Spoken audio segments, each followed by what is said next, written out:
Então, para começar, eu vou convidar o Richard para ele dar boa noite para nós e a gente vai dando continuidade na nossa apresentação. Então, boa noite a todos, que vocês aproveitem. Esse evento está sendo feito com muito carinho.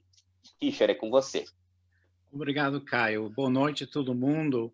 Estou muito feliz de estar aqui com vocês hoje. Eu vou falar um pouquinho só como foi criado a comunidade de fala.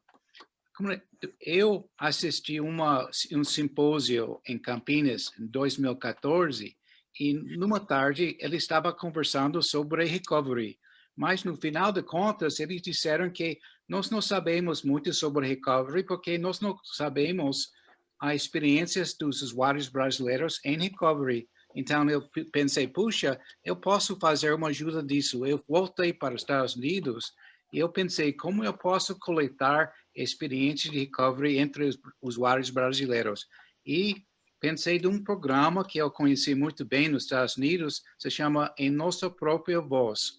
Esse programa foi nacional e de muito sucesso nos Estados Unidos. Eu pensei, puxa, se eu posso adaptar esse programa de Em Nossa Própria Voz para a cultura brasileira, então nós podemos treinar as pessoas para contar suas histórias de transtorno mental e recuperação e dar eles uma chance de apresentar suas histórias à comunidade.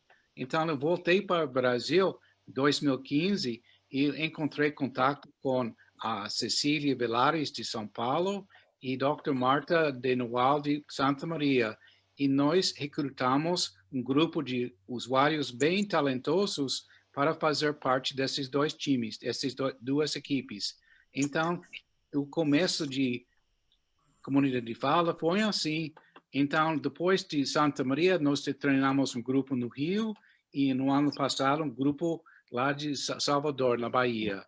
Tá? É isso como a comunidade de fala foi assim levado para o Brasil, começou no Brasil, Caio. Tá com você já.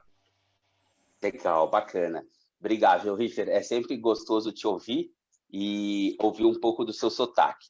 Então, a primeira parte da nossa apresentação aqui, eu vou convidar a Marta, né? A doutora Marta briga porque ela diz assim, Caio, é para me chamar de Marta. Mas eu digo assim que a responsabilidade, a questão do respeito, é sempre por isso que eu falo doutora Marta. E também vou convidar a Elis para elas falarem um pouquinho sobre a CDF de Santa Maria, né? A gente completou 5 anos esse ano, falar um pouquinho dos objetivos, dessa questão, o nosso trabalho, né, encontra-se um espaço onde os usuários eles se sentem aceitos, acolhidos. Então, eu gostaria de convidá-las para que vocês fizessem uma fala e depois a gente participe para o próximo tópico. Então, é com vocês.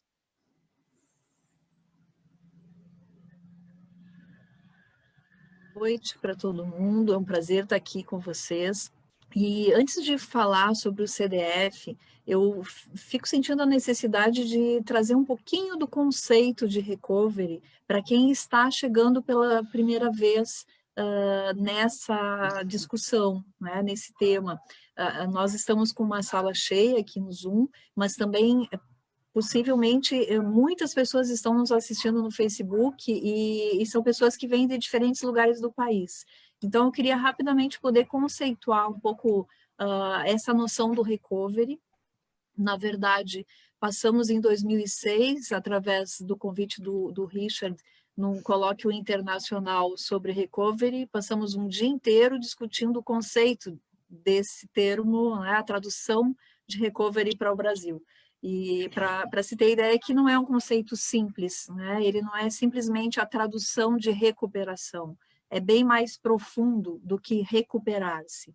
E o que eu aprendi lá nesse congresso, em teoria, mas que a gente vive na prática profissional desde sempre, é que recovery é superação.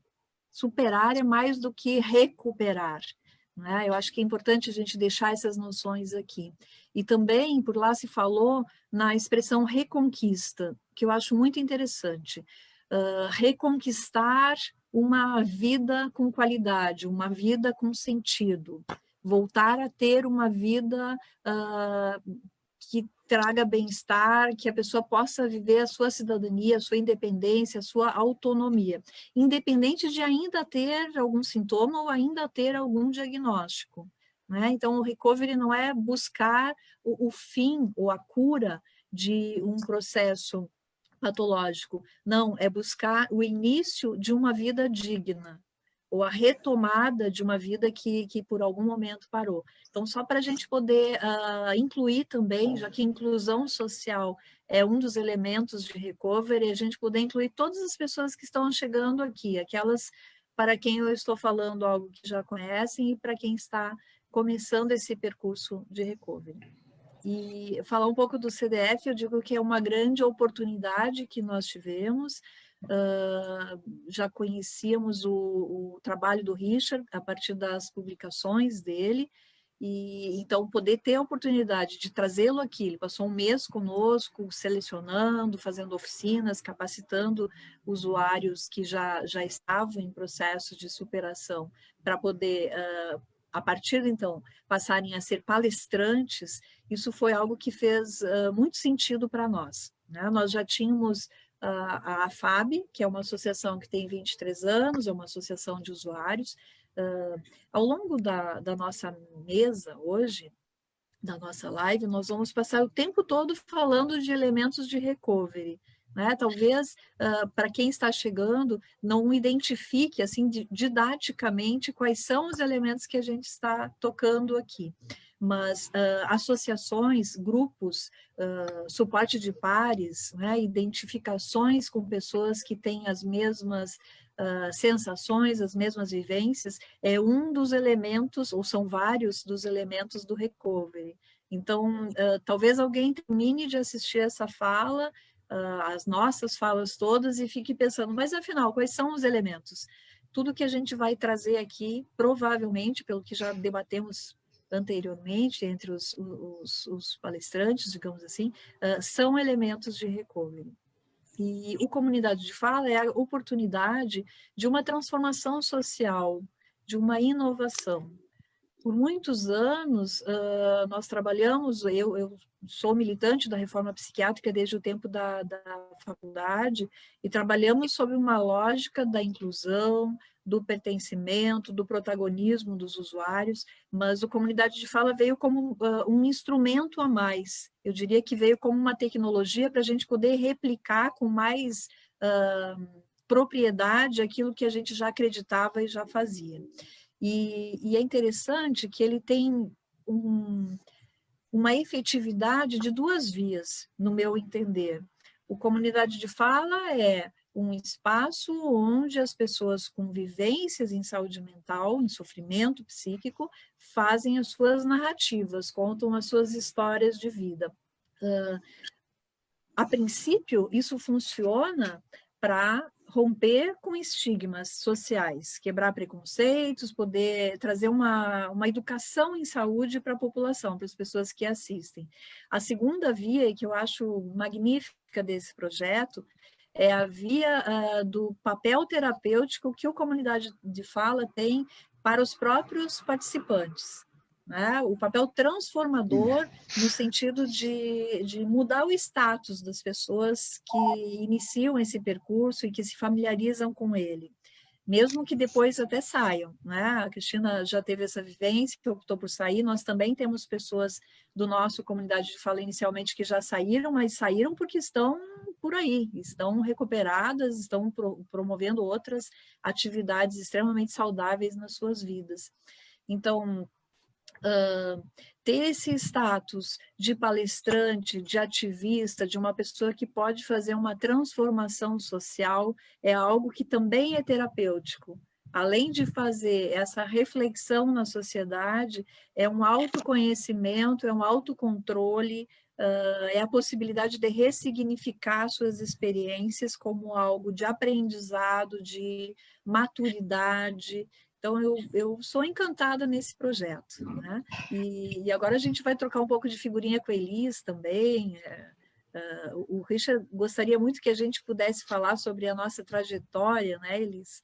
E a gente tem uma trajetória de mais de 20 anos que também foi mudando de status, né? Primeiro eu era a médica da Elis, depois eu passei a ser colega dela, porque hoje ela é a coordenadora do projeto, e hoje eu nem sou mais médica da Elis para poder ter esse afeto, essa amizade, né? Que a gente sempre teve, na verdade, na sintonia do olho, mas a gente não podia ter essa intimidade que se tem hoje para trabalhar juntos, se considerar como colega de trabalho mesmo. Contigo, Elis, conta um pouco sobre esse percurso aí. Boa noite a todos. Eu me emociono muito quando eu falo da minha história e da história da né? Tá baixo. Chega mais para frente. Oi. Agora. Tá bom agora? Agora tá. Tá bom. Então, assim, eu sempre me emociono muito quando eu falo da comunidade de fala e no papel que ela teve na minha vida, né? Porque ela chegou, assim, através de um convite da Marta, e eu lembro que quando ela me falou, assim, olha, vai vir um americano aqui, ele está tentando implantar um projeto, gostaria que tu participasse da entrevista, e eu fui toda cheia de medo, assim, de receio mesmo, né? Porque não sabia muito bem como que ia ser, mas para mim foi uma experiência edificante, assim, e que eu acho que ensinou muita coisa, como lidar, como conversar com as pessoas, como abordar o assunto, até mesmo na minha vida, no cotidiano, com as pessoas que são próximas a mim. E eu acho que todo esse processo de participar da comunidade de fala, de ter participado do colóquio, de ter conhecido o pessoal lá de São Paulo, interagido bastante com a galera, é uma experiência única na minha vida. Assim, eu acho que poder compartilhar a minha história é uma experiência assim fenomenal. E vocês podem achar engraçado, porque eu, enquanto professora de ensino médio, parece que a professora sabe falar tudo, né? Mas eu nunca fui muito assim falar sobre o que eu senti, né? Uma coisa é tu falar sobre um assunto que tu domina, outra coisa é falar sobre aquilo que tu viveu, que tu sentiu. Então foi uma experiência nova para mim, mas muito enriquecedora, né? Nesse aspecto. No aspecto também de vivências, como a Marta falou, da nossa interação como médica e paciente, também foi uma coisa fantástica, porque eu vejo que hoje em dia eu nem tenho uma oportunidade de ter um acompanhamento tão próximo, assim, de ter uma pessoa como a Marta que me ouve, que a gente conversava, né? Um pouco porque eu também não preciso mais tanto disso, né? Porque eu já aprendi tanto como lidar com o que eu vivo, que tudo aquilo que aconteceu me ajudou a me conhecer muito melhor agora, né? E acho que isso é uma das coisas que mais eu tenho, que mais eu valorizo, né?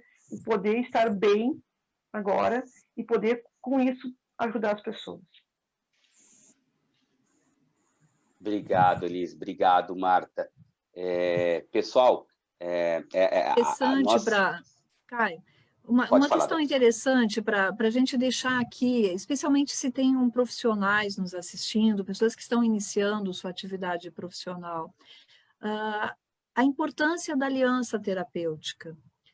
Não é por nada que nós estamos aqui hoje, né, numa relação que foi se transformando, e o papel da aliança terapêutica não só para cuidar da doença, né? Isso é algo, eu estava repensando esses conceitos hoje para vir para a live, e é algo tão antigo, né? E tão moderno. Nós estamos, então, começando a repassar o conceito de recovery no Brasil nos últimos anos, mas há 40 anos atrás, 42 anos atrás, Basaglia já dizia para deixar o diagnóstico entre parênteses, né?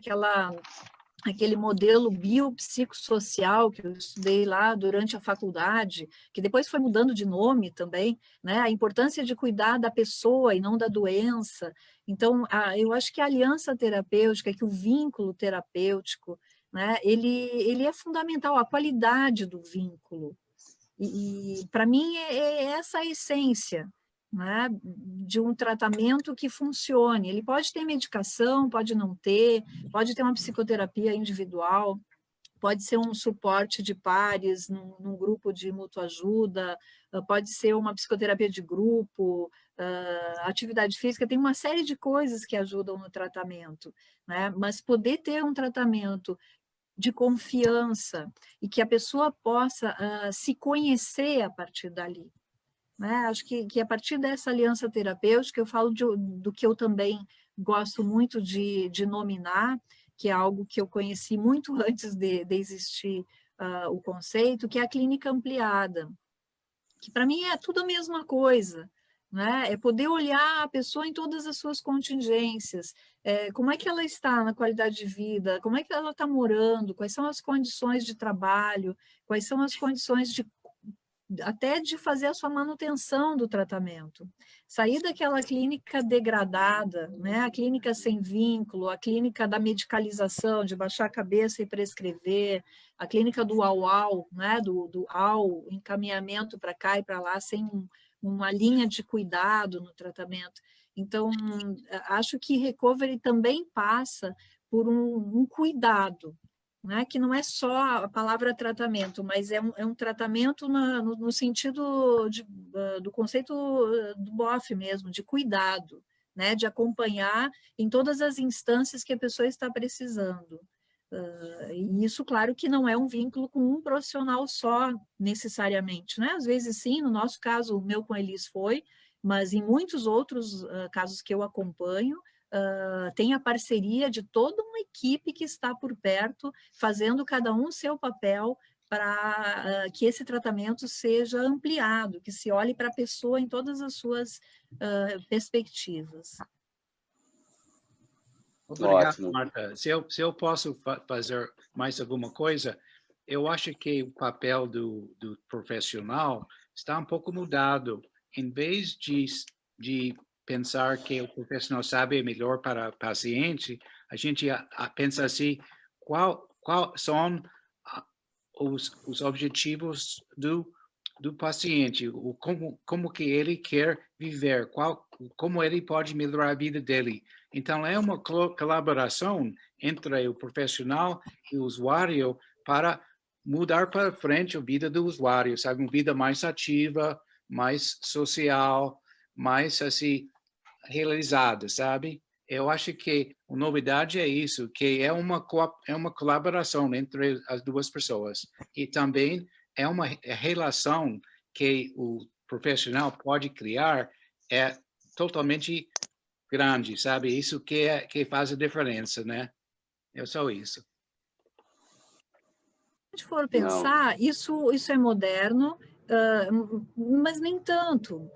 Aqui, nós estamos no país do Paulo Freire, e essa era a relação de trabalho que ele propunha, professor-aluno, ou ensino-aprendizagem, né? E a mesma relação que a gente pode estabelecer na clínica, seja na clínica psiquiátrica, psicológica, na enfermagem, na TO, na assistência social, uma clínica transversal, uma clínica em que eu contribuo com o meu conhecimento, que é e que a pessoa que está envolvida no tratamento contribua com o seu conhecimento, que a gente some, né? Não tem uma verticalidade de quem sabe mais. Quem sabe mais sobre a Elis é a Elis. Quem sabe mais sobre técnica, sobre psiquiatria, naturalmente, naquela relação dual era eu. Então, poder somar forças para fazer um vértice, uma vertente que venha a enriquecer para todos, né? Que não seja um tratamento reducionista ou raso, como muitas corporações ainda funcionam, né? Nesse modo antigo de funcionar. Isso, interessante. Não, eu agradeço por enquanto, pessoal. Vão pensando nas perguntas. A gente vai partir para eu acho um pouquinho estranho ser um moderador e ter que falar um pouquinho, né? Então, eu vou ser super breve aqui na minha fala, mas eu acho que é importante. Eu faço parte desde o início da CDF aqui em São Paulo, então a gente começou em março de 2015, e para mim é bem parecido com o que eles falou, né? Foi super interessante, porque eu frequentava uma organização muito bacana, que faz um trabalho bacana com os usuários, com as pessoas com transtorno, com os familiares, mas eu percebo ainda em alguns serviços, né? E a gente está aqui justamente para trazer essa reflexão, né? Eu acho que essa coisa da hierarquia, dessa coisa vertical, e não é só para quem tem transtorno, eu acho que quando você tem a participação, você tem uma equipe multidisciplinar, você tem um familiar participando, e a pessoa que tem, eu acho que o tratamento tem que ser centrado, né? Então, essa pessoa tem que ser escutada, ela tem que ter opinião, ela tem que saber ela tem o poder de escolha, né? E quando eu estava aqui participando, foi interessante, porque o Richard comentou que conheceu a Cissa através da Abre, num evento, e foi disparado para algumas organizações aqui em São Paulo. É por isso que, inclusive, a Cristina Oliveira está aqui, porque ela vem de uma outra associação. O que me chamou a atenção, né? Que foi muito interessante. Treinamento com o americano para quem tem transtorno mental. Eu falei, nossa, será que ele vai dar esse treinamento em inglês? Né? Foi a primeira coisa que veio na minha cabeça. Aí eu entrei em contato, né? A Cissa com o Zé responderam lá pela Abre, e teria uma formação, né? Porque eu acho que é importante falar da formação. Então, algumas pessoas, obrigatoriamente, a gente responde um questionário para se apresentar um pouquinho. Eu respondi esse questionário, já estava num processo assim de aceitação, né, de como lidar com as situações, talvez não tão bem quanto hoje, né? E eu participei dessa entrevista, que foi com o Richard, com o pessoal da Abre, e a gente foi montado um grupo, onde houve uma formação de 4 dias, meio período, e eu digo que não é questão de ser treinado, nós fomos orientados dentro da metodologia da CDF a escrever as nossas histórias, né? E eu acho que tem uma coisa muito cultural também, que é do brasileiro. A gente não para muito para fazer essa reflexão, e muito menos a escrita. A gente é um povo que sai falando. E foi interessante porque o primeiro questionamento do Richard foi o seguinte: não importa o diagnóstico que você tem, isso não é o mais importante. Eu diria, nossa, mas como que eu vou sensibilizar as pessoas? Por quê? Sempre quando a gente vê uma entrevista, e isso é uma coisa, depois de alguns anos participando de algumas, a gente ainda foca muito o prejuízo e as limitações que a doença traz, né? Mas a gente não pode ver só esse lado. Tem um lado muito maior que a gente não aprende a ver, né? E aquele era um momento difícil porque realmente a última crise tinha sido difícil, e como muitos usuários dizem, a gente realmente se sente perdido, porque mal a gente sabe o que está acontecendo com a gente, né? E essa questão de medicamento, a gente não é contra, né?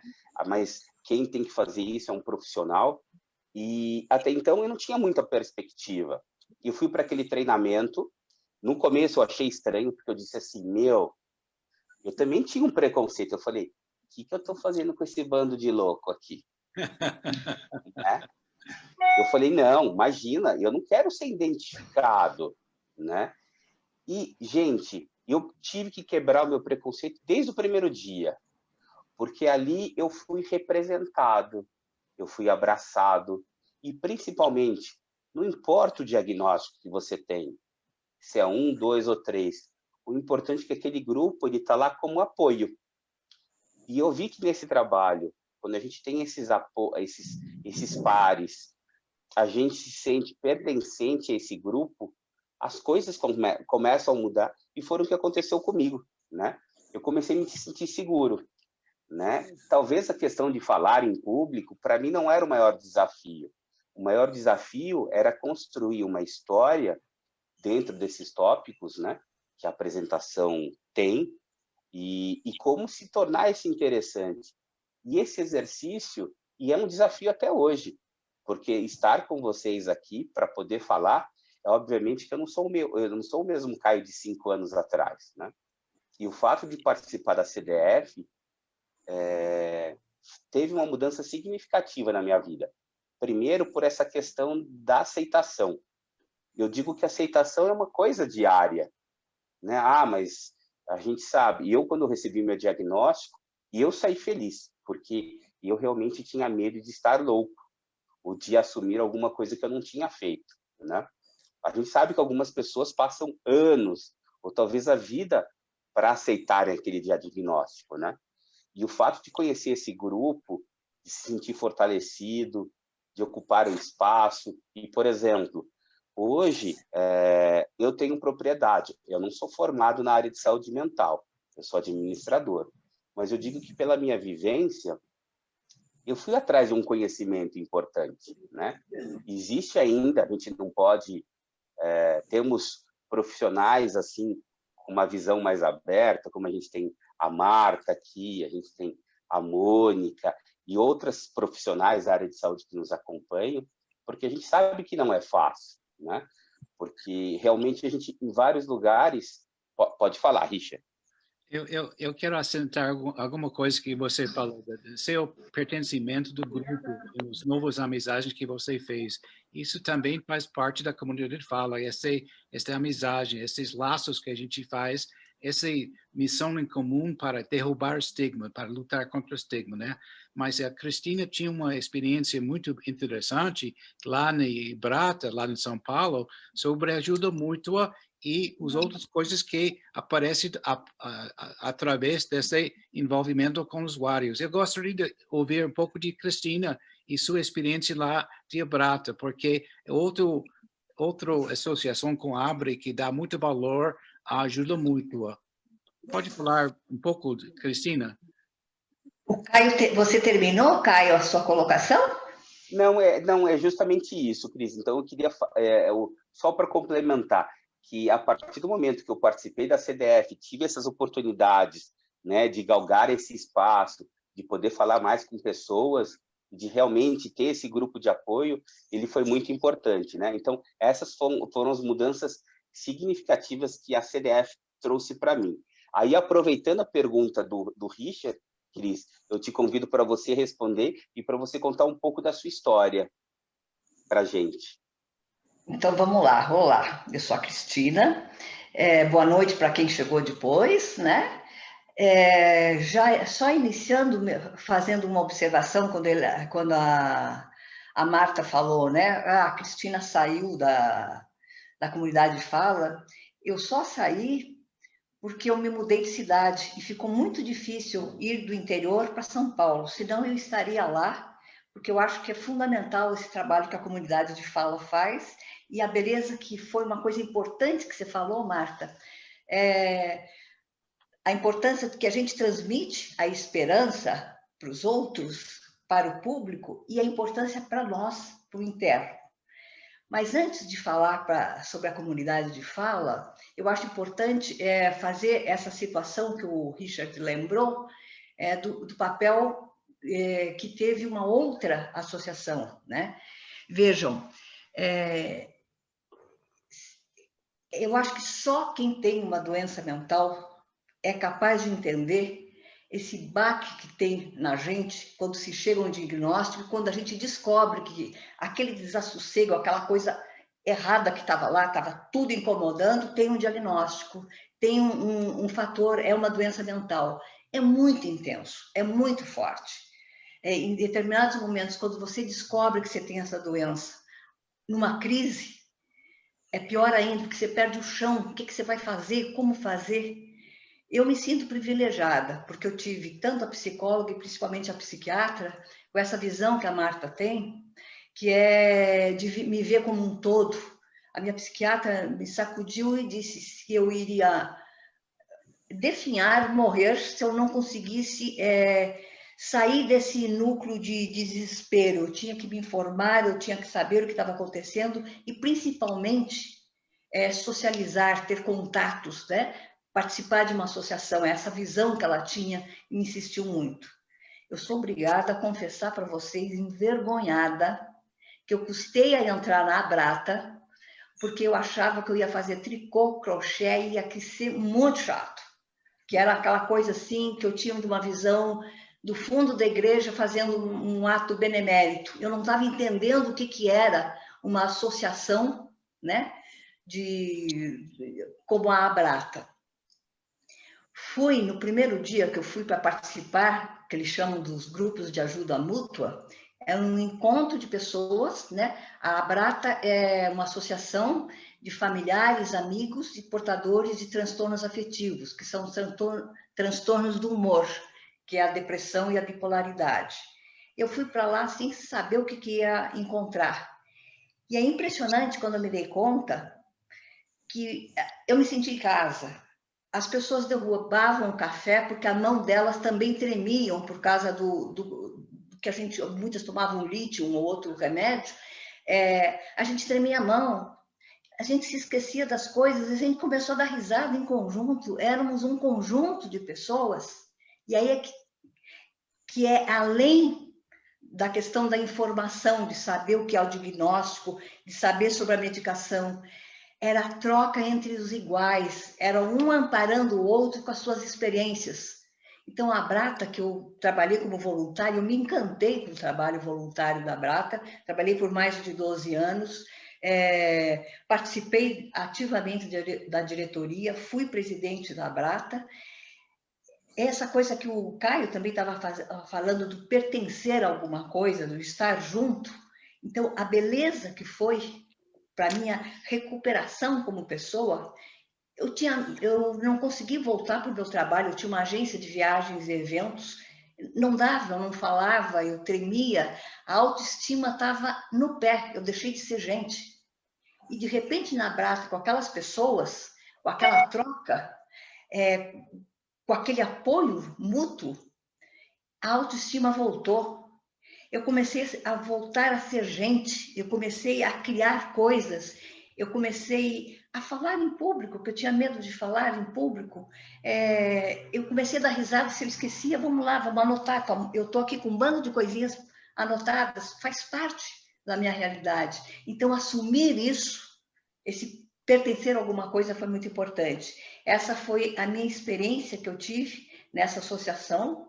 Em 2012, eu saí dessa associação após a gestão como presidente, que eu acho que as pessoas têm que ir adiante, e me dediquei já com essa autoestima recuperada, com esse fôlego de vida, e isso não significa que tem altos e baixos, que teve momentos que eu tive que parar tudo, que eu tive que ser muito apoiada.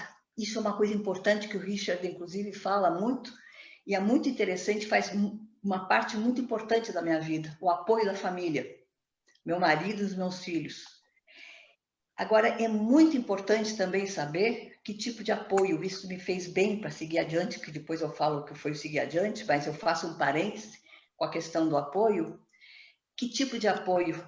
É um apoio respeitoso, não é um apoio que te tolhe, que não te deixa fazer nada, que quer te pôr no colo. É o apoio que te ajuda na hora de alguma crise ou de alguma hora que você precisa de uma medicação, de se lembrar, mas é um apoio que te respeita no momento que você retoma, que você sai daquele período de dificuldade. A doença mental tem esses vais e vens, ainda mais uma bipolaridade que fica um campo, depressão, euforia. Então, ter esse respeito, esse apoio respeitoso, os filhos não deixarem de me respeitarem como mãe, porque eu sou uma mãe e tenho dificuldades, mas eles entenderem essa dificuldade de mim, esse respeito, é fundamental, é uma coisa que me carrega na vida, né? E que foi esse processo de recuperação, vem isso, essa abrangência maior do que só tomar um medicamento ou deixar de tomar sem informação, não, é esse conjunto. Então, a Abrata me deu essa beleza de possibilidade de, após essa saída, eu poder criar histórias, eu enfrentar o desafio. Gente, eu tenho 71 anos. Eu já estava chegando quando eu saí da Abrata e resolvi ter o desafio de saber o que é fazer um site, digitar, trabalhar com imagens. Eu fui adiante, eu venci os medos, eu estou indo. Então, isso é uma coisa maravilhosa. Eu tenho uma experiência que eu acho que tem que até ser cortada, porque o impacto da comunidade de fala é outro e muito significativo na minha vida, porque eu tenho isso. Eu tive a crise, tive o diagnóstico, que bom, tive o tratamento, consegui, através da Brata, formar, inclusive, uma forma de gestão de ONG com pessoas com dificuldades. Éramos uma equipe, foi muito rica essa experiência. Foi a Brata e a Abre interagindo em conjunto, que eu conheci a Cecília Vilares, que foi ela que me chamou, me apresentou para o Richard. Eu tive, assim, o enorme prazer de participar da primeira equipe da comunidade de fala em São Paulo, dessa formação, foi maravilhosa. Eu só acho que eu gostaria de falar depois, que eu acho que o Caio tem aí, eu não quero sair do seu roteiro, Caio, você tem alguma coisa agora com a Elis, e eu volto depois sobre comunidade de fala? Obrigado. Isso mesmo, Cris. Que ótimo. Eu digo assim, você está super mais do que preparada. Isso é muito bom quando a gente está no papel de moderador. Dando continuidade, agradecendo a Cris pela sua fala, Elis, tem uma coisinha que a gente vai conversar um pouquinho mais agora. Essa questão do processo da aceitação diária, né? Então, tu teve um problema, né? Olha, eu falando como gauchês, tu teve, né? Não sei de onde que eu tirei agora. E eu queria que você contasse mais um pouquinho, porque o processo de superação não é igual uma dor de cabeça que você toma um remédio e passa.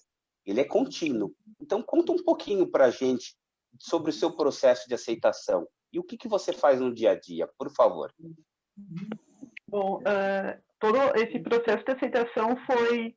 Eu sempre costumo começar dizendo que ele foi relativamente simples.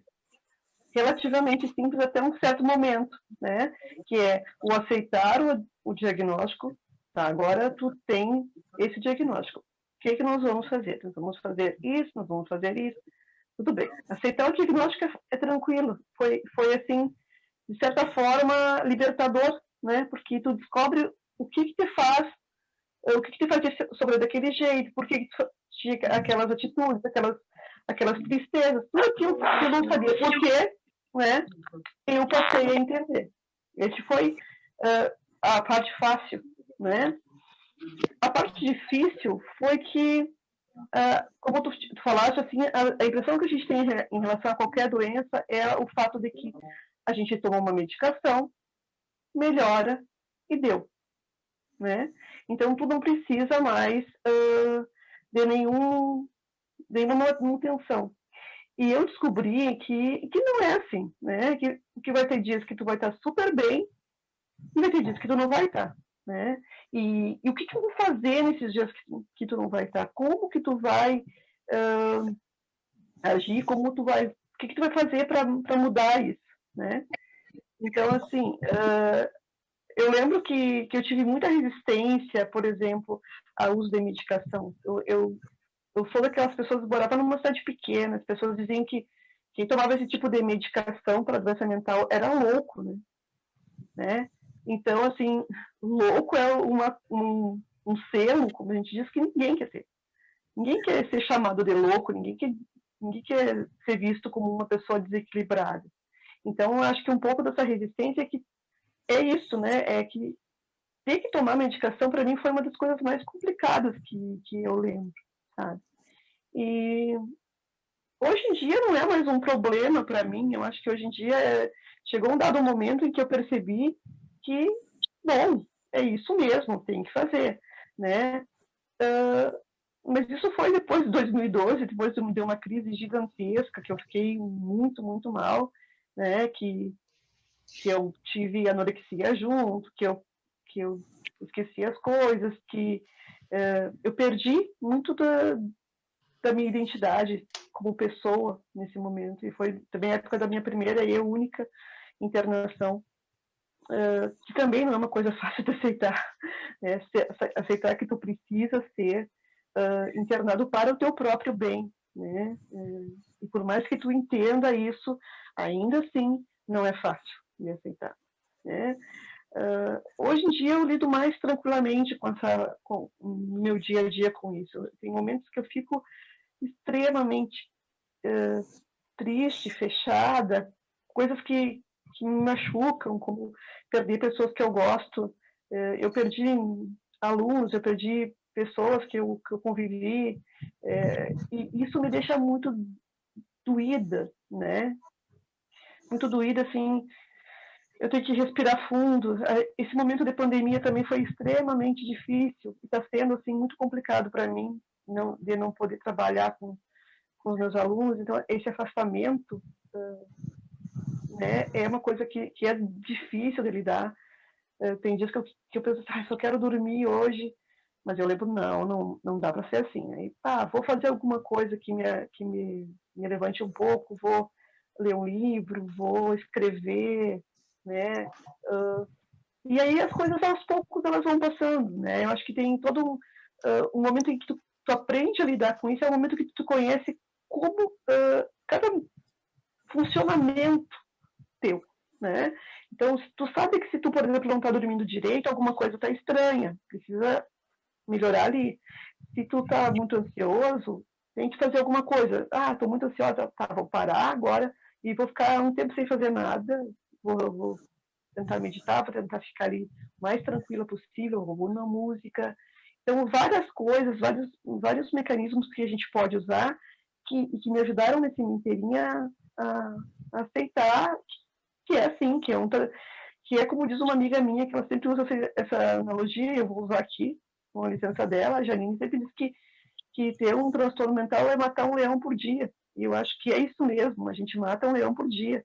A gente nunca vai poder ter certeza de que nunca mais eu vou ter uma crise, mas a gente pode fazer o possível para que isso não aconteça. E eu acho que eu vou fazendo cada dia, descobrindo novas formas de me superar, né? Porque cada dia é um leão que a gente mata, né? E é assim, eu acho que faz parte também, fez parte da minha aceitação à terapia, e foi muito complicado para mim, porque eu era extremamente fechada, poder falar, né? Poder me abrir, falar o que eu estava sentindo, às vezes não falar, às vezes só chorar o tempo todo, né? E que é muito mais do que eu já tinha feito, porque eu não deixava ninguém ver o que eu estava sentindo. Eu sempre escondi de uma forma muito eficaz mesmo, a ponto de que as pessoas às vezes não tinham nem noção do que estava acontecendo comigo, né? E quando eu comecei tive o diagnóstico, comecei o tratamento, foi um aprendizado constante, né? Mas não foi na perfeição. Eu tive momentos que eu tive bem, muito bem, teve momentos que eu tive recaídas bem sérias, mas o importante é que eu tive sempre do meu lado a Marta, né? Acho que ela sempre foi o meu porto seguro, né? E ela sempre teve muita fé em mim. Eu acho que isso é fantástico, é fenomenal, e eu gostaria que todo mundo pudesse ter esse apoio. Ótimo. Pode falar. Gostei muito da sua fala, Elisa, particularmente o dia a dia, como você lida com as coisas que aparecem durante o dia. E como uma pessoa que nisso há muito tempo, você está mais esperto disso. Você sabe para como se tratar, como se cuidar nesses momentos. Agora, isso para mim faz parte do processo de recuperação, processo de recovery. Eu sei que Cristina já escreveu sobre isso. Cristina, pode assim colocar assim como você vê seu processo de recuperação, e depois talvez Caio também pode falar um pouquinho, porque eu estou olhando o tempo passando, nós faltamos assim 8 minutos para o público assim chegar com suas perguntas e comentários. Então, pode falar um pouquinho sobre o processo de recovery, Cristina? Posso. Eu até estava emocionada quando eu estava escutando a Elis, que ela está falando uma linguagem que é muito a minha, e que eu costumo dizer que a gente tem esses gatilhos estressores e que às vezes eu sou a própria Bob Esponja, absorvo tudo muito intensamente, seja a tristeza ou a alegria, né? E que eu fiz, como eu conto histórias para as crianças, e essas histórias têm a ver com a questão dos sentimentos, eu costumo falar da questão dos faróis internos. Quando tem a luzinha amarela indo para o laranja, já para o vermelho, Se eu estou agitada demais, eu crio mecanismos para não ficar muito na televisão, para não agitar muito, até a atividade física eu reduzo, porque senão eu fico num grau de agitação que eu nem durmo de noite. Então, eu tenho que saber lidar. Isso que você disse, Elisa, exatamente. É 1 leão por dia, a gente vai aprendendo.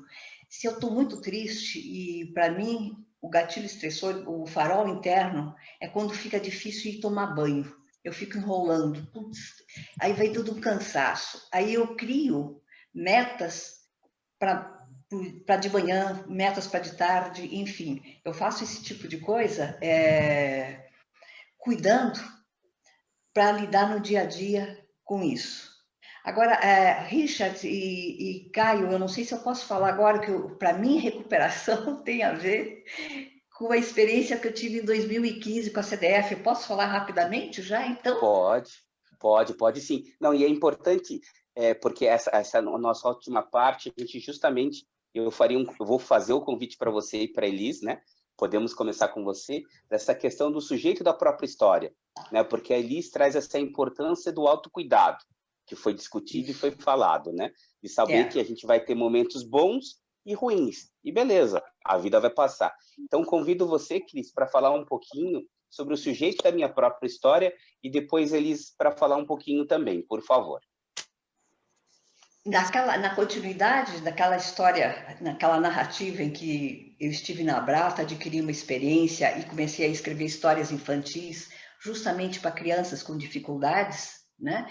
Que eu sempre achei que falta para o público infantil um apoio mais efetivo, mesmo que se não se coloque diagnóstico nenhum, as dificuldades existem. Então, através do lúdico, eu decidi fazer esse trabalho, que foi num crescendo de 2012, e tão interessante que foi justamente em 2015 em que eu passei, além das histórias, eu comprovei com uma metodologia pedagógica de interagir nas escolas com as minhas histórias diferentes, na classe com crianças com deficiência. Foi justamente nesse ano que eu fui convidada para participar da comunidade de fala. Se a Abrata teve aquele impacto para mim, de eu poder recuperar minha autoestima, o valor da comunidade de fala foi exponencial, porque além de eu poder fazer uma diferença, contando num coletivo para um público, o ato de esperançar e me mostrar, como diz a própria base da comunidade, que eu sou o sujeito da minha própria história, eu adquiri algo mais do que a autoestima. Eu adquiri a capacidade de ser eu, de criar, eu não sou aquela agente de viagem, mas eu não queria mais isso. Eu me reinventei, eu me descobri. Eu trouxe um elemento de felicidade, de uma forma... Eu sou uma pessoa que viaja com meu marido, a gente se diverte mundo afora, a gente curte a vida demais. Eu tenho um bando de filhos e netos, a gente se encontra. Agora tem alguma dificuldade ou não, é sair lidando com essas dificuldades, incorporando no dia a dia. É engraçado, eu costumo dizer, eu posso tirar uma foto de um pôr do sol, mas eu não vou mostrar para vocês a beleza daquele pôr do sol, porque sou eu que estou vendo.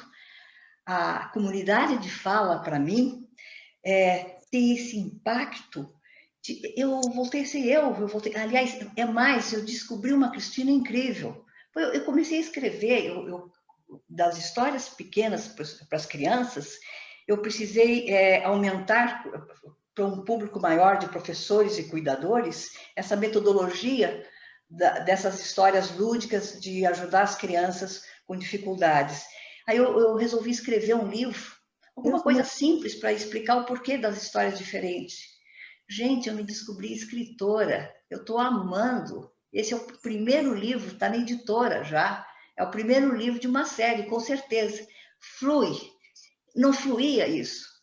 E eu aprendi essa fluência na convivência com os novos amigos da comunidade de fala. Eu só conhecia pessoas ou com depressão ou com bipolaridade. Era um universo muito fechado. E, de repente, eu abro um universo de doença mental, cada um do seu modo, cada um esperançando a sua recuperação de uma forma muito própria e cada um engrandecendo o outro com essas vivências. Isso foi maravilhoso. Eu tentei passar a minha história, uma narrativa autobiográfica no meu livro, e o livro dizia assim, a história, que era minha, a história por trás das histórias, que são as histórias diferentes. Eu comecei escrevendo o livro assim, e os meus filhos foram me acompanhando, e um disse, mãe, não pode ser não pode ser esse título do livro. E nós mudamos. E olha só que coisa interessante, está saindo o meu livro, que o título é Sou Mais que a Minha Doença, Sonhos, Desafios e Superação. É esse o livro que está saindo do forno aí e que é fruto dessa experiência maravilhosa que eu tenho com vocês da comunidade desde 2015, que é um arcabouço aí dessa minha vida. É por aí. Obrigado, Cris. Elis, você quer falar um pouquinho sobre o sujeito, né, da própria história?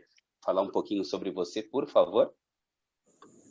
Bom, eu vou falar bem brevemente, porque eu sei que a gente está com uma questãozinha do tempo, né? E eu sou muito professora, gosto muito de cuidar do tempo, gente. Bom, eu sou professora. Vamos começar por aí. Eu sou professora. E toda essa minha vivência na comunidade de fala, né, me ajudou muito no meu trabalho, né? E eu acho que eu sou uma professora muito melhor hoje em dia, porque os meus alunos se identificam muito mais comigo do que eles se identificavam antes de eles saberem da minha história, né? Então eu tenho toda essa abertura para conversar com eles sobre as dores que eles sentem, sobre as coisas que passam, que são comuns à adolescência, né? E que pouca gente consegue entender. Parece que eles acharam assim uma pessoa para eles se abrirem, né? E eu acho que isso gerou também uma construção de um espaço dentro do lugar que eu trabalho que a gente chama de espaço aconchego, que está sendo foi idealizado com muito cuidado e está sendo finalizado, né, com muito carinho por mim, não porque tive mais essa ideia, mas por toda a equipe da direção da escola que me apoiou nesse momento. Então a gente tem um espaço para acolhimento dentro da escola, que eu acho uma coisa fantástica, né? Poder acolher os meus alunos quando eles quiserem ter alguém para conversar, porque quando eu tive a idade deles eu não tinha ninguém na escola e eu não me sentia à vontade de falar com ninguém. Então eu acho isso uma coisa assim que não teria acontecido se a comunidade de fala não tivesse feito parte da minha vida. E a comunidade só fez parte da minha vida porque a FAB fez parte da minha vida antes. Então a Marta sempre me falava da FAB, que é a Associação de Familiares e Amigos Bipolares, e eu nunca podia participar porque eu estava sempre trabalhando, né? E aí foi ainda ela falou da comunidade de fala, e a partir da comunidade de fala que eu comecei a participar da FAB. E a gente constrói mesmo. A gente é uma família, né? A gente se apoia, a gente está ali para dar força. A gente agora aqui no nosso grupo entrou 2 novos componentes, então foi maravilhoso conversar com eles, contar as histórias deles, saber do tanto de diferença que a comunidade de fala também fez para eles, né? Eu aproveito bem a minha vida. Eu acho que eu tenho como missão maior assim poder passar tudo que eu vivi para as pessoas, de forma a poder ajudar elas, a inspirar talvez elas, mas também fazer com que elas lutem pelo que elas acreditam, né? Isso eu faço com a minha filha, isso eu faço com os meus amigos, isso eu faço com todo mundo, porque se eu que conseguir passar por tanta coisa, que ainda sei que vai ter muita coisa pela qual passar, mas de uma maneira que eu consegui resolver, por que não compartilhar essa história, né? Por que não mostrar para as pessoas que elas são capazes de superar também? Então, acho que eu tenho isso muito como uma missão, né? Eu já encaro as coisas assim. Então, além de ser professora, de ser mãe, de ser esposa, de ser amiga, eu sou uma pessoa que quer fazer um mundo melhor para todo mundo, que todos nós merecemos. Obrigado, Elis. Pessoal, já tem algumas perguntas, mas antes de partir para as perguntas, eu queria fazer um convite. Fischer, você quer fazer algum comentário, alguma fala? Eu quero salientar uma coisa, que vendo assim as suas histórias e vocês contando assim suas histórias, as transformações pessoais e novas atividades, eu acho que a gente tem capacidade de ter uma vida ativa de novo, né? Quando eu estava doente, estava muito deprimido, eu pensei, puxa, um dia eu vou ter a vida ativa que eu tinha no Brasil, sabe? Para mim, meu tempo no Rio foi o tempo mais alegre de minha vida. Então, foi sempre uma esperança de voltar para uma vida ativa. Eu vejo vocês está criando esta vida ativa também. Elis, Cristina, Caio, todo mundo, né? Tem uma vida que não esperava 5 anos atrás, mas agora tem.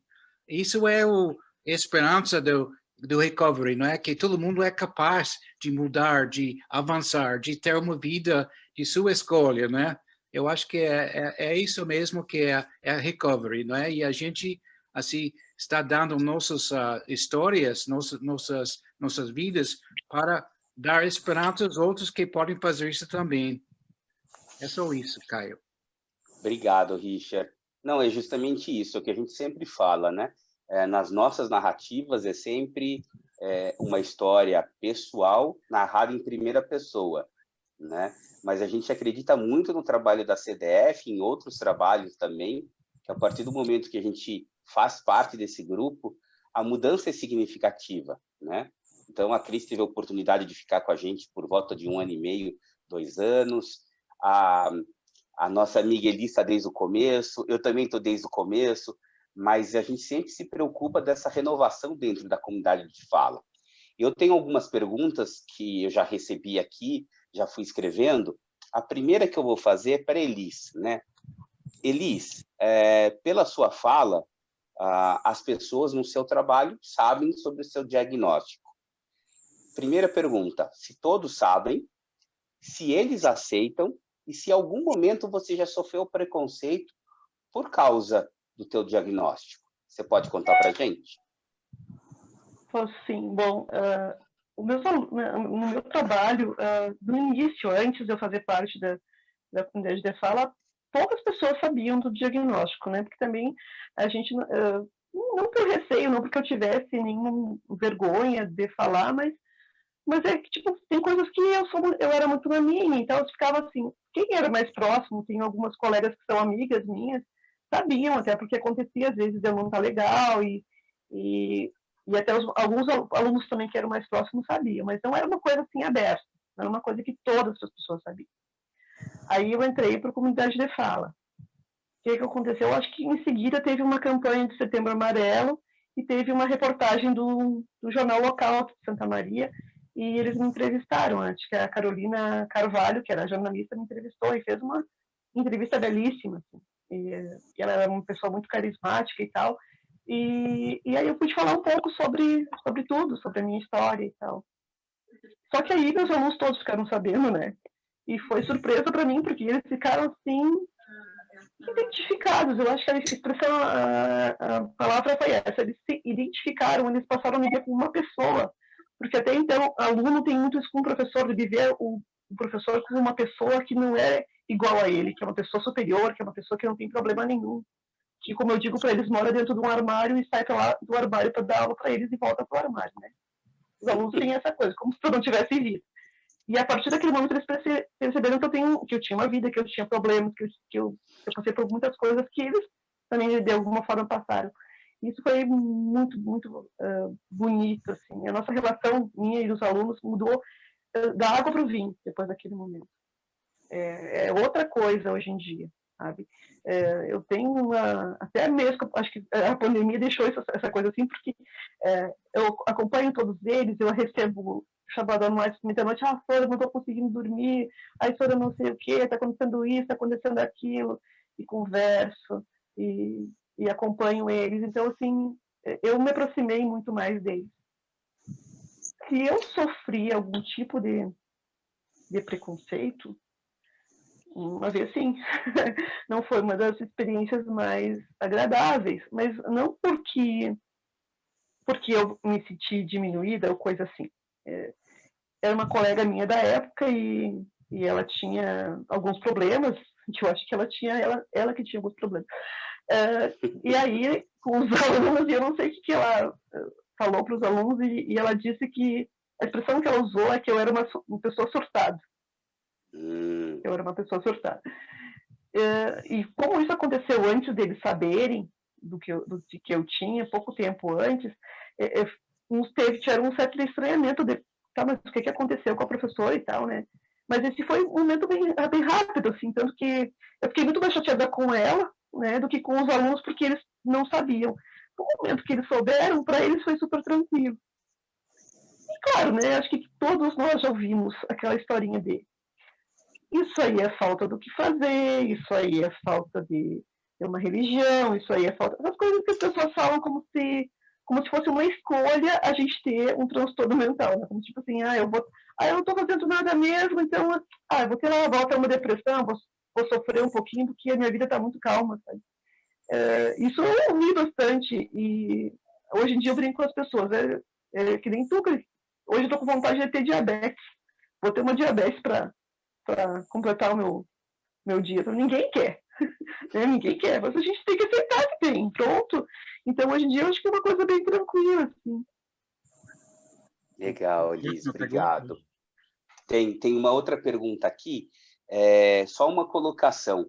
Teve um ouvinte aqui que fez uma pergunta. A gente não tem CDF em Santa Catarina ainda. A gente tem um namoro com uma universidade lá de Florianópolis, na capital, mas ainda a gente não conseguiu dar procedimento. Mas a ideia justamente da live é para que as pessoas saibam que é a CDF e que também a gente lute por mais espaços, tá? A gente vai deixar o contato aqui, a gente vai poder conversar, mas em Santa Catarina não existe. Cris, você teve uma pergunta aqui, você respondeu em parte, mas eu acho que é bom você frisar um pouquinho. Você vê diferenças de efeito na sua vida a partir do momento que você entrou na Abrata, fez parte da diretoria e participou da CDF? Muita diferença, bastante diferença. Na Abrata recuperei minha autoestima, mas com um conceito vertical de trabalho. Existe a diretoria, existe o conselho científico, aquela coisa que a Marta diz, eu sou a Marta, não sou a doutora, né? A história assim, lá são os professores doutores, então sempre o doutor, o cuidado, você se sente acolhido, o grupo de ajuda mútua é muito interessante, mas é uma coisa mais rígida. O ter visitado a Abre, quando fui com a Cecília, eu já senti diferença da afetividade. Então, tem uma diferença monumental. Saio daquela estrutura vertical mais antiga e mais severa e muito repetitiva. Sempre as palestras psicoeducacionais são fantásticas, mas elas se repetem. Depois de um determinado tempo, você não aguenta mais o psicoeducacional. Então, o que aumenta, né? E a CDF não. É uma coisa mais de horizontalidade, de participação, e principalmente a base, eu sou o sujeito da minha própria história, eu consigo dar sugestões, eu dou opiniões, a gente cria, enquanto coletivo na comunidade de fala, a gente cria as nossas metas, os nossos roteiros, a gente faz avaliações do que foi aquela apresentação, como melhorar, como fazer, e esse entrosamento foi maravilhoso na minha vida. Então, com certeza, para mim foi uma diferença, como eu disse, exponencial participar da comunidade de fala. Que ótimo, Cris. Doutora Marta, eu queria juntar duas perguntas para você, que uma é importante. O que muda quando a relação deixa de ser terapêutica e passa a ser de amizade? Que a gente sabe que realmente existe, né? A questão da fundação da FAB, as pessoas que você conhece há tanto tempo, e como montar uma rede de apoio para conseguir superar as dificuldades. Então, gostaria que se você pudesse responder essas duas perguntas, Marta.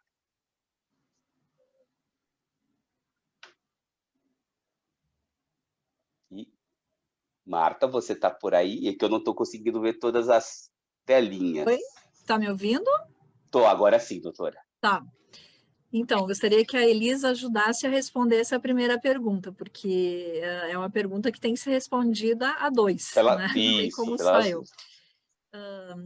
E eu acho que eu junto com isso que a Cristina está falando, por isso eu levantei a mão.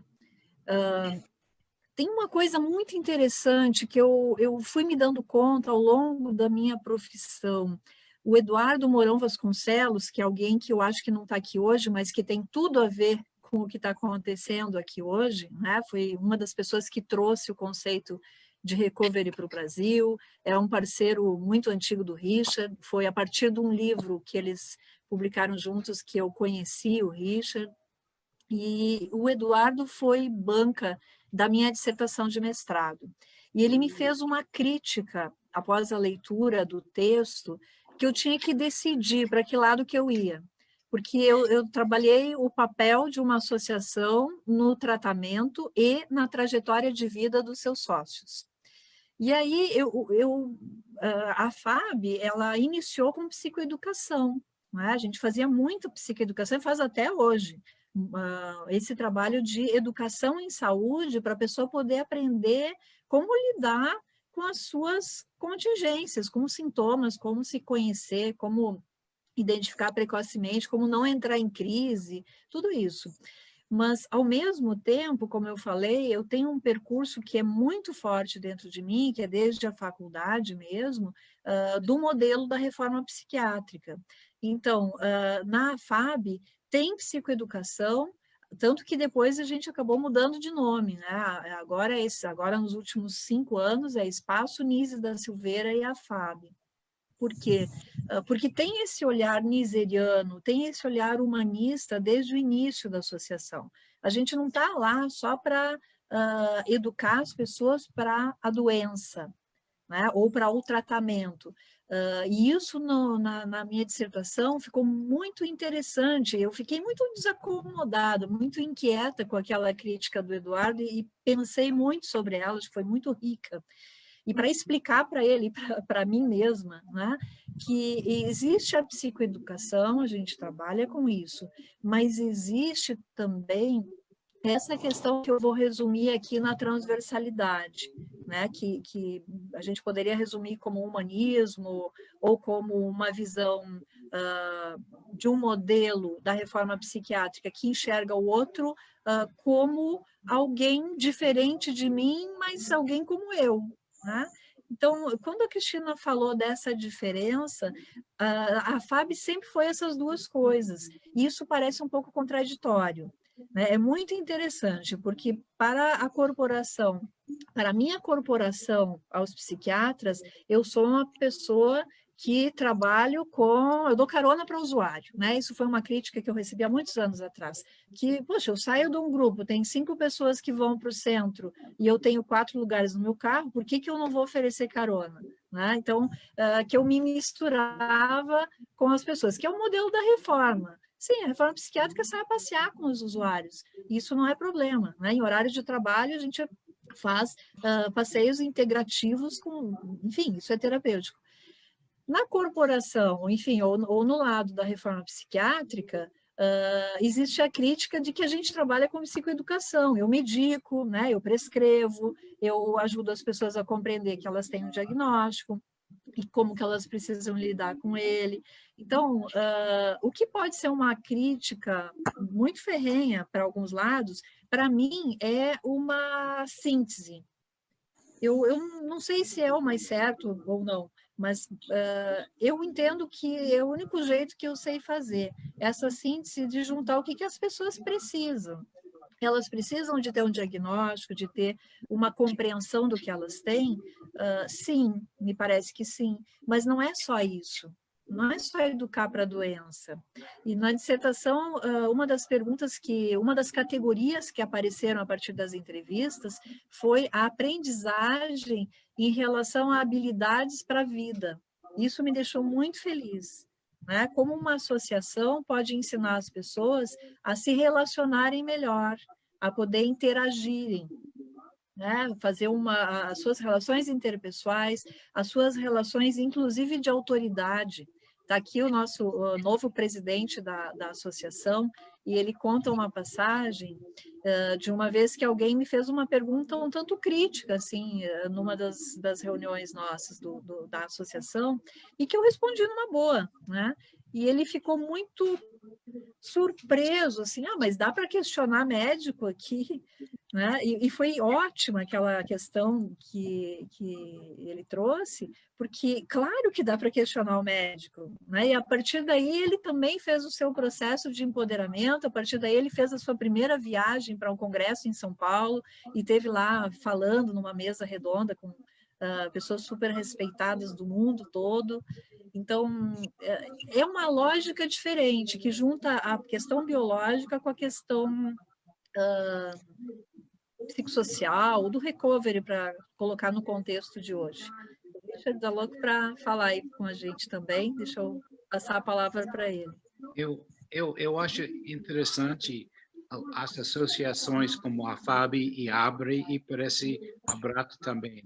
Mas, para mim, vocês incorporam o acolhimento brasileiro, sabe? Para mim, isso é uma fonte, uma forte da cultura brasileira que eu admiro muito, sabe? Essa maneira de acolher as pessoas como familiares, como usuários, como pessoas da comunidade, como profissionais. Eu acho isso faz uma experiência muito rica para todo mundo, porque todo mundo vê que tem pertencimento daquela associação. Eu acho que é muito rica isso, e você, Marta e Cissa também, incorpora isso para as pessoas que estão chegando à associação de vocês, sabe? Tem mais perguntas, Caio? Não, tem sim. Não, eu até peço desculpa, gente, porque eu não estou em casa, eu estou de passagem por São Paulo, e assim, eu estou usando o Zoom pelo celular. Doutora, só responde brevemente para a gente, para pular para a última pergunta, sobre essa questão, né, da relação deixa de ser terapêutica e passa a ser de amizade. E depois eles falam um pouquinho sobre isso.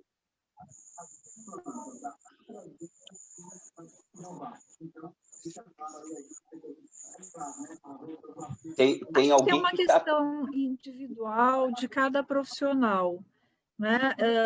Para mim foi algo absolutamente natural, muito natural, mas eu não tenho medo de perder um lugar.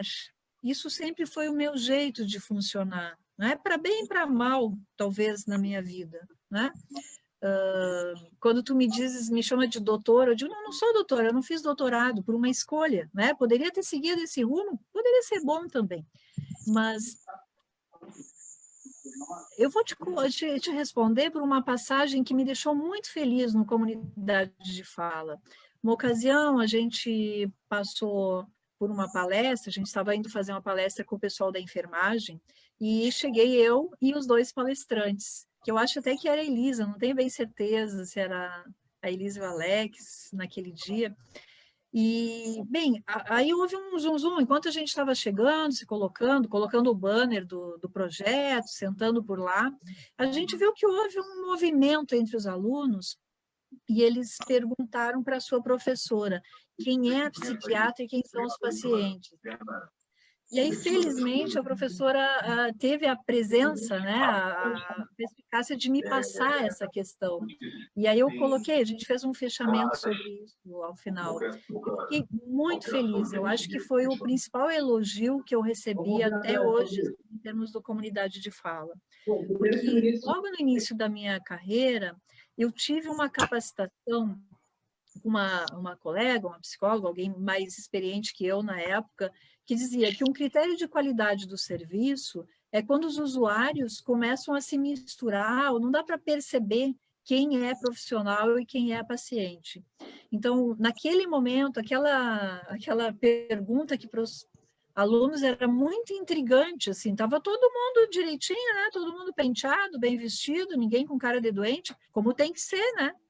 E para eles foi tão surpreendente, ou seja, atingimos o nosso objetivo, Richard, teu grande objetivo, romper com preconceitos, romper com estigmas, e ao mesmo tempo atingir o meu objetivo de estar coordenando um serviço em que realmente ele tem um padrão de qualidade por isso. Porque as pessoas que eu estou junto comigo, elas têm tanta expertise quanto eu, nas suas áreas, nas suas vidas, e é isso que eu quero, né? Então, a transformação de uma relação terapêutica para uma relação de amizade, de parceria, ela foi muito ao natural, né? Muito ao natural, e eu acho que é muito rica, assim. Eu sempre digo que a Elis tem a capacidade de me emocionar.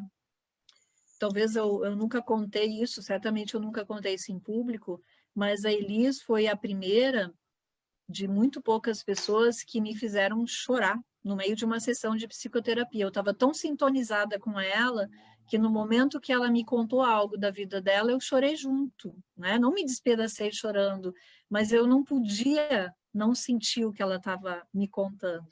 E eu acho que isso ajuda na terapêutica, sabe? A gente está ali, a gente está inteira, né? Eu, claro que não poderia estar tão próxima dela a não saber o que fazer naquele momento para ajudá-la. Então, eu trago muito esse conceito da distância crítica, né? Eu tenho que estar um pouquinho longe para poder ter um distanciamento para enxergar você. Se eu ficar aqui na tela muito perto, vai macular a minha imagem, né? Eu tenho que estar um pouquinho longe para poder enxergar, mas eu tenho que estar perto para sentir. Ela está me contando algo muito triste e isso me implica, isso me afeta como ser, como uma pessoa.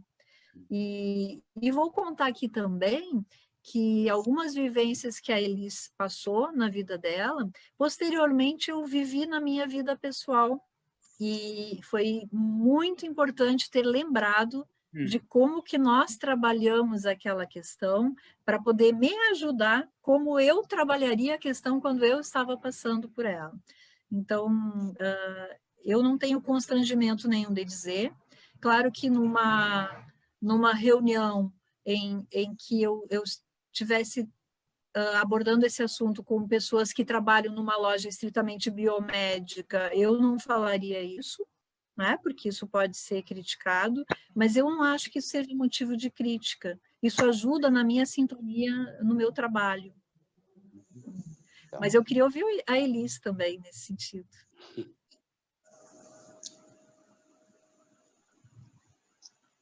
Elise, para você, mudou alguma coisa de ser terapêutico e passar para amizade? O que você pensa sobre isso? Eu lembro, eu sempre lembro do meu primeiro contato com a Marta, assim, foi a primeira pessoa que me atendeu num momento que foi extremamente complicado para mim, porque foi após a minha tentativa de suicídio. E eu estava tão fragilizada, assim, estava tão pequena, né? Estava com tanto medo. E ela ficou ali e eu não consegui falar. Eu lembro que eu chorei, assim. E ela ia me alcançando aqueles lencinhos de papel, assim, o tempo todo e ficou ali. Ela não me falava nada. Ela ficou ali e me alcançava o lencinho e segurou a minha mão uma hora, assim, mas ficou ali.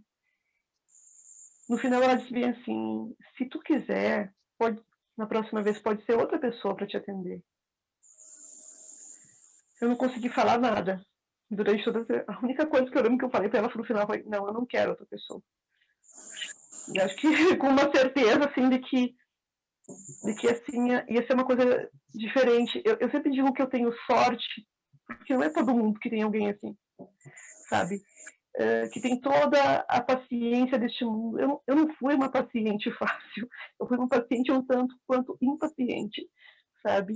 Eu era muito descarremoendo as coisas que eu sentia, então, às vezes a gente conversava e conseguia entender as coisas de uma maneira, e eu pensava, pronto, entendi aquela luzinha assim, agora resolvi todos os meus problemas, já sei o que está acontecendo. Ia para casa feliz. Na outra semana eu voltava 10 vezes pior do que eu estava, porque eu conseguia remoer coisas horríveis que não tinham nem pé nem cabeça, e eu voltava lá E ela ia de novo com toda a paciência. Como ela dizia, a gente sempre usa isso, mas ela ia tirando tijolinho por tijolinho daquele muro que eu construí para tentar me proteger do mundo, para não sofrer. Mas que também que me impedia de viver, né? Então ela foi me ajudando a tirar tijolinho por tijolinho. Ela nunca me abandonou. Ela sempre esteve ali do meu lado, ela sempre segurou a minha mão, que nem naquele primeiro dia. Sabe? Ela esteve comigo nos momentos mais difíceis da minha vida, ela esteve comigo nos momentos mais felizes da minha vida. Ela foi na minha formatura, ela me acompanhou durante a minha gravidez, ela esteve comigo quando eu tive que ser internada, ela esteve comigo depois, quando eu estava quietinha, parecia um fantasma, como ela diz, escuradinha assim num banco, esperando atendimento, invisível. Ela sempre esteve ali. Quando toda essa tempestade passou e que a gente pôde ter outro tipo de relação, eu sempre digo assim, as pessoas perguntam, tu te arrepende de ter tentado te matar ou de não ter cuidado da tua vida da maneira que devia? Não, eu não quero, eu nem nunca pensei novamente nisso. Mas eu fico pensando assim que se não tivesse acontecido, eu não seria a pessoa que eu sou hoje. E a pessoa que eu sou hoje, em cada instante da minha vida, em cada construção, em cada pequeno passo que eu vivi, tem a mão da Marta ali, do lado, me dando apoio. E eu não posso dizer que isso foi uma coisa ruim, porque a pessoa que eu sou hoje, e da qual eu me orgulho muito, tem muito dessa mulher, né, que é muito mais do que ter sido minha médica. Ela me inspirou, ela acreditou em mim, e hoje ela é minha amiga. E eu acho que eu sempre digo isso para ela também. Acho que a gente tem fé uma na outra, sabe? Eu queria que todo mundo tivesse essa sorte, né, que eu tive. Porque, infelizmente, não é isso que geralmente acontece, né? Mas eu tive sorte, então, como é a relação de se transformar eu prefiro ela sendo minha amiga, assim, porque eu sei que ela sempre vai estar ali, a hora que eu precisar. Obrigado, Elis. Pessoal, eu tenho um papel... que a sorte é dupla, né? Eu também sou uma pessoa de muita sorte. Por muitas pessoas que já passaram, né? E muitas delas estão aqui hoje, outras tantas não estão. Cristina, né? Quando a gente se conheceu lá na Brata, né? Há quantos anos atrás, Richard, enfim, né? Uma carona que a Cissa me deu de carro num congresso que eu não sabia nem para onde eu estava indo lá, com uma janta longíssima, e a Cissa me deu carona. Poxa, né? Que sorte. E a Elis? Não, legal. E eu aqui como moderador, eu digo assim, né? A gente poderia ficar mais horas e horas, mas a gente precisa respeitar os horários. E eu sempre digo assim, a gente precisa deixar um gostinho do quero mais, né? Eu vou pedir para as meninas depois, para que vocês entrem lá no Facebook. Com certeza vai ter mais perguntas para que vocês respondam, eu acho que é importante. E uma reflexão que eu trouxe ontem de um filme que eu assisti, o que nos diferencia é o que nos faz forte, né? Então, eu queria convidar, agradecer o espaço que a Rede Recover Brasil nos cedeu para que a gente fizesse essa conversa. Eu queria agradecer os participantes. Essa, com certeza, é a primeira de outras rodas de conversa que a gente vai estar fazendo, né? Agradecer o Thiago, que está aí por trás, monitorando, né? O Richard também. E a fala de vocês, eu acho que mexem com a gente, com certeza, né? Porque se dizer que não mexe, a gente tem um coração muito duro. Mas eu acho que não é o que o público está aqui presente, né? E o mais importante, que traz esperança, né? Essa construção dessa rede,